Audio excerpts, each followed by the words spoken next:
Big wheels keep on turning. I was just trying to hear if the washing machine is beeping already. But it's not. So, and when after it beeps, I guess I would just put my things on a chair because I would like to continue speaking.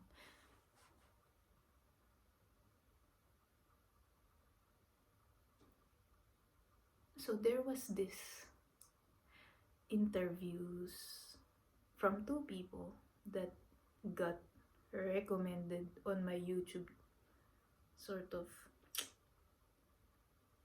what is it called? When you open the YouTube app and then it has recommendations, what's the is it called newsfeed like in Facebook? I don't know. But yeah, YouTube recommendations, I guess. There was this interview by Cher that got recommended to me last night. And out of curiosity, of course, I watched it. And in this interview, she was 45. Forgot what year it was. But she's so, the energy, even if she's quiet, even if she was quiet and just waiting for the questions, her presence was so loud. Her presence was loud. I'm not sure what it is, but the energy of,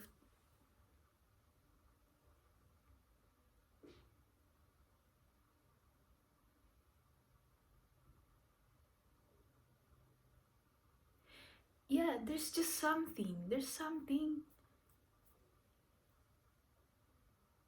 And I watched the interview all the way through, of course. And she really has this attitude of, well, the attitude of, I'm gonna tell you the truth. It's just a bonus if you like it. And I really dig it.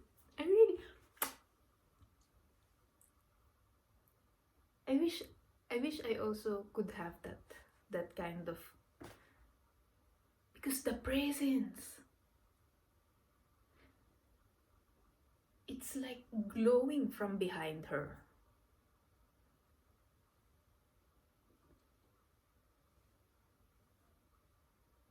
It's like this, imagine this sort of forest. The trees are not very tall in this. Wait, the machine is beeping. Just give me a second.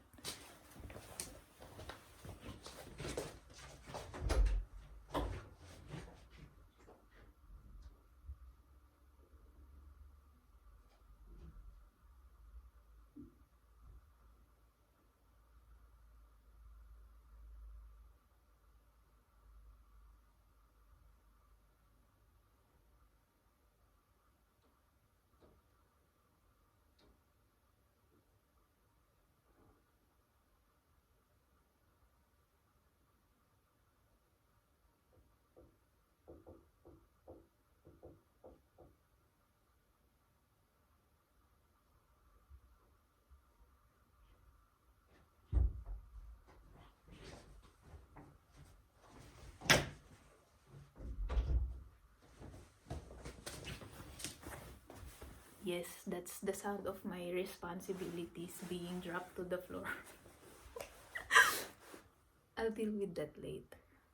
Because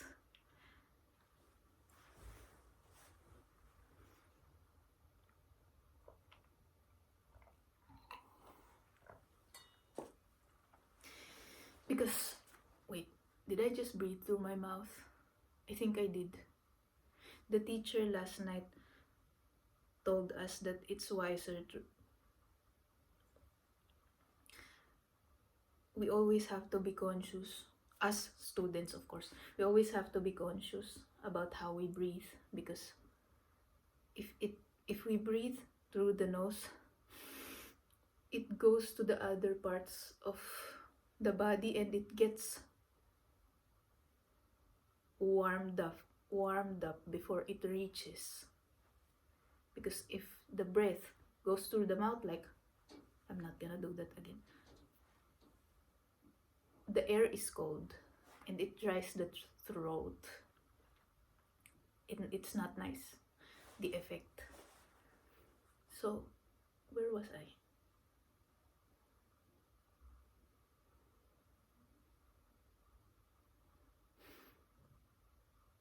Yeah, I'll deal with the clothes later.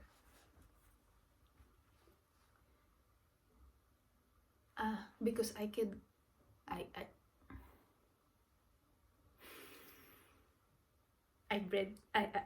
took a breath through my nose.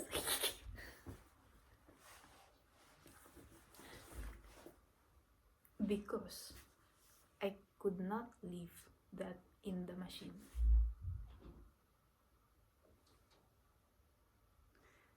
I could not leave that in the machine because there might be someone who would want to use the machine. So yes. So let's go back to Cher.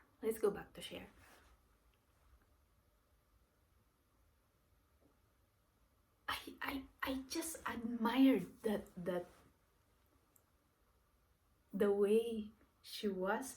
She's so calm, and it's as if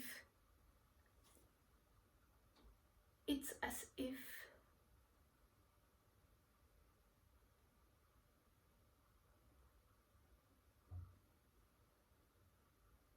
it's as if she has this life figured out, and she's just sitting there watching everything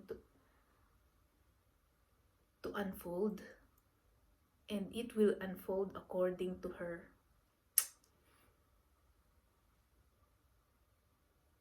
preferences, because she has planned it, and she's just there. Yeah, what about it? So I'm not sure if I have done that properly, of course, because there was this question to her about how she thinks of someone, and then she answered it so honestly,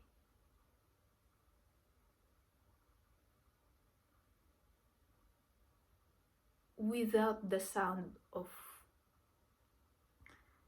trying to pull the person down. She answered it in a way that she's just speaking about what she saw, and that she's not taking it personally. She just answered the question. She doesn't want to bring the person down. But she's also not gonna lie.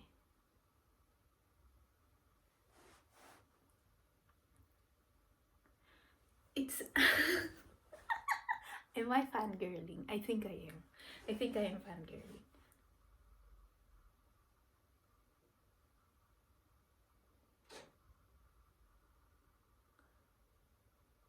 It oh, the analogy of the forest, I think that's where I stopped before I went to the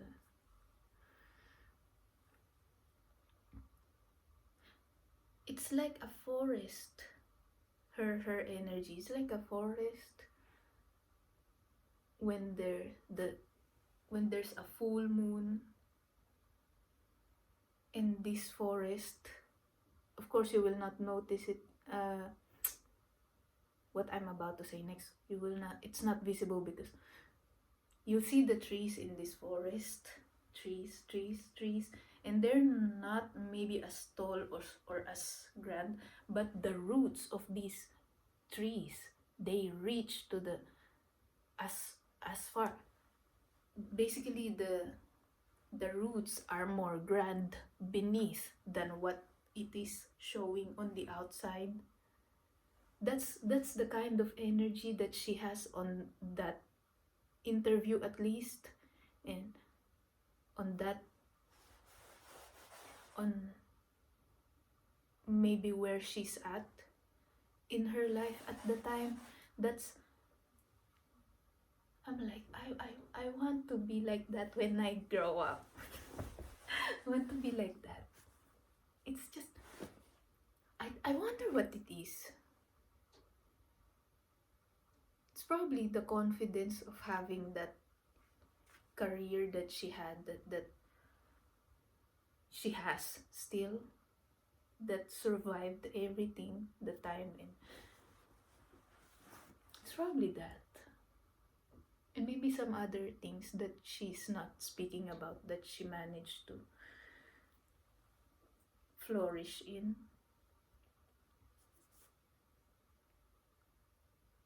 And there's another one to this. I also got this recommendation, YouTube recommendation,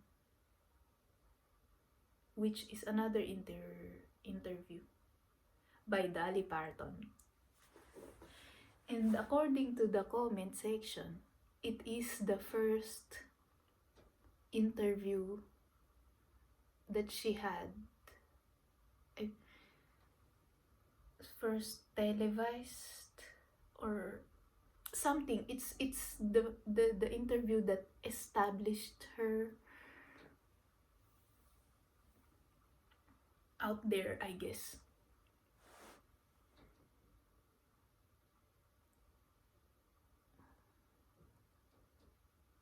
And her energy is something different.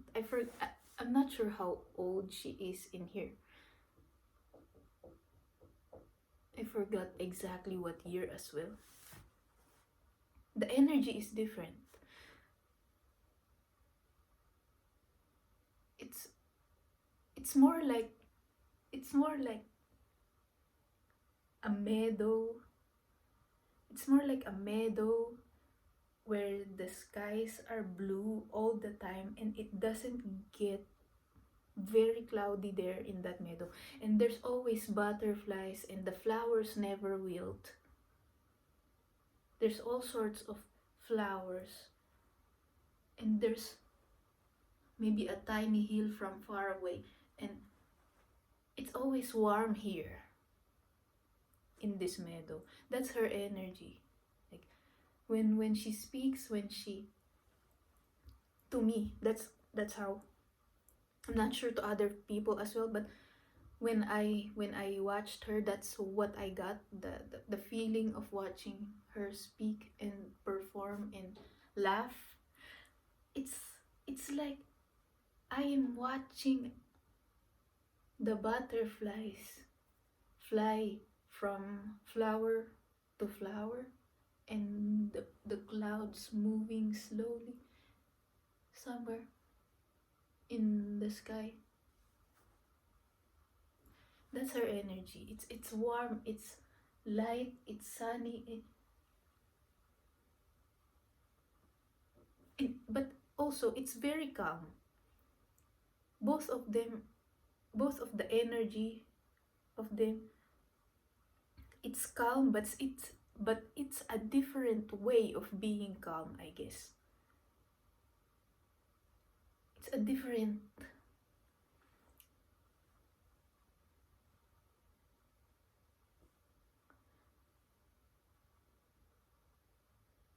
approach, I guess, to being calm and peaceful, because it's peaceful.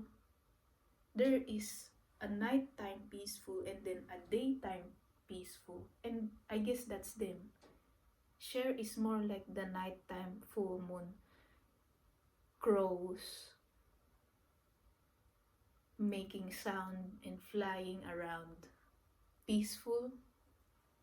And Dolly is like the daytime sort of butterflies in the meadow and children singing and running all around, kind of calm.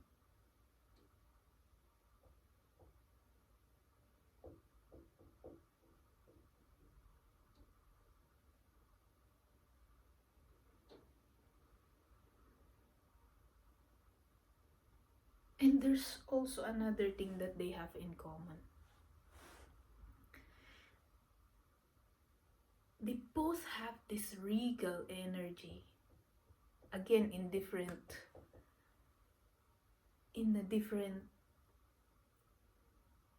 radiance, I guess, in a different source maybe of where it's radiating from, but they both have this regal sort of.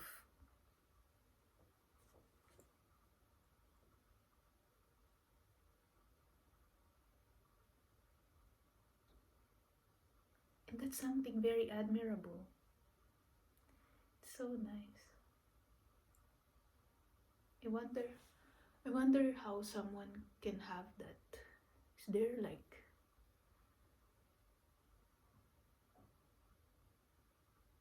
is it something that comes with life experience as well?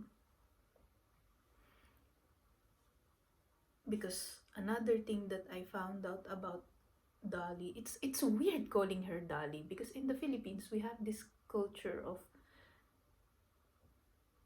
calling everyone tita, which means auntie, for respect because they are older than us, or ate, which means older sister. It doesn't matter if you're related to them by blood. You can just call someone selling something on the street tita or ate for respect and because you don't know their name. So it's weird for me to call her on a first name basis. So Aunt Dolly. One thing I also learned about in this interview of Aunt Dolly, she has had, is my grammar correct?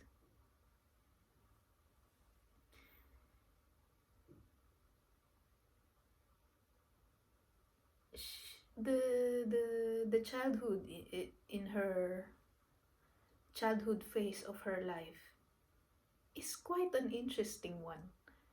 She was she was in a family where there are 12 kids. She's one of the 12 kids of the parents, and they are in the farm, and she grew up in the farm, and she made this joke of about running water. Like, she said that they usually make a joke about this. Oh well, we will have running water if we go run and get it. So it reminds me about this another interview that I it's not interview, it's a conversation between many people. Someone said that it's not very easy to be funny if you're someone who has had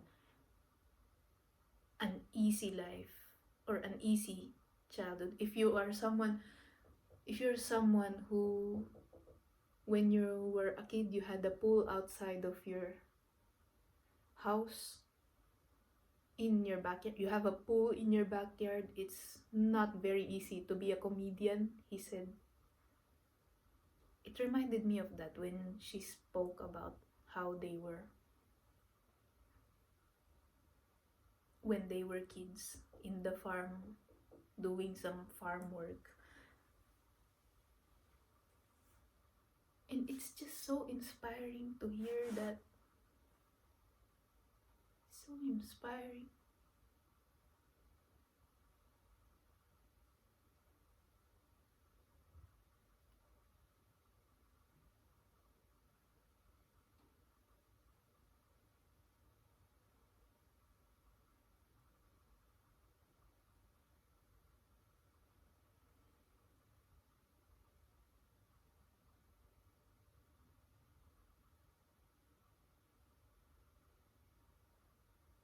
It's so inspiring because despite the rough start of the life,